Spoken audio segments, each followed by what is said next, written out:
On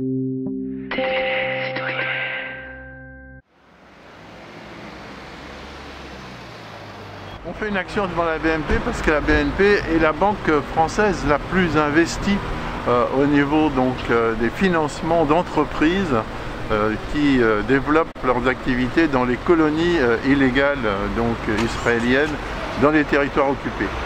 Et donc on participe à cette semaine européenne qui a été lancée par 28 organisations de la société civile et des ONG aussi palestiniennes pour effectivement dénoncer cet investissement de la BNP dans les communes. Les entreprises ont besoin de financement pour développer des activités. La BNP est en France celle qui participe le plus, elle n'est pas la seule, hein. AXA est également bien placée, mais bon, dans cette campagne européenne, nous avons ciblé, nous, avec la France-Palestine Solidarité, avec Solidaire, avec CGT, avec la Ligue des droits de l'homme, effectivement la BNP.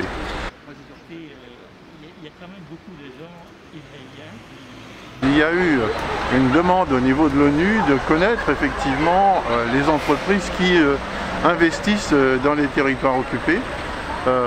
Cette demande relève de 3 ans.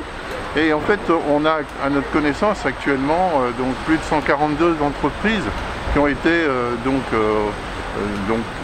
retenues par l'ONU et reconnues comme effectivement ayant des activités dans les territoires.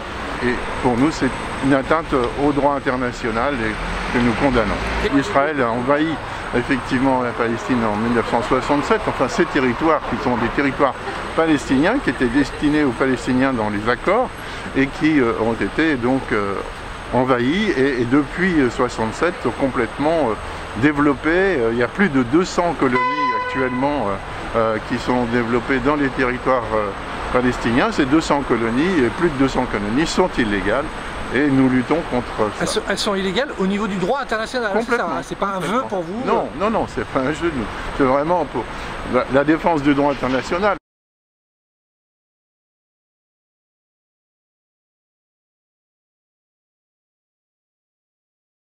L'apartheid qui existe en Israël entre effectivement Israéliens et Palestiniens. Cet apartheid est récemment condamné par Amnesty International qui vient de sortir un rapport qui effectivement reconnaît ce que nous défendons déjà depuis plusieurs années au niveau de France-Palestine, reconnaît cet apartheid, est véritablement apartheid parce que trouble, impossibilité de circulation, pas les mêmes droits civiques, pas les mêmes possibilités de déplacement.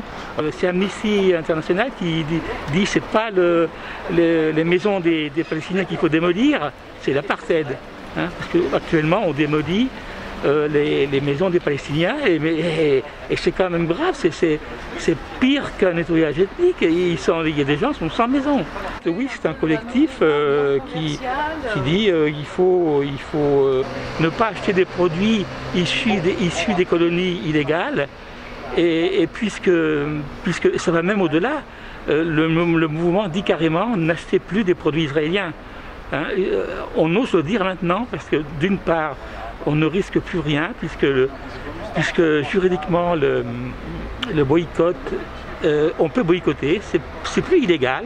Les Femmes en Noir, c'est un mouvement qui a démarré en 1987 à l'initiative de femmes israéliennes qui se réunissaient toutes les semaines à Jérusalem.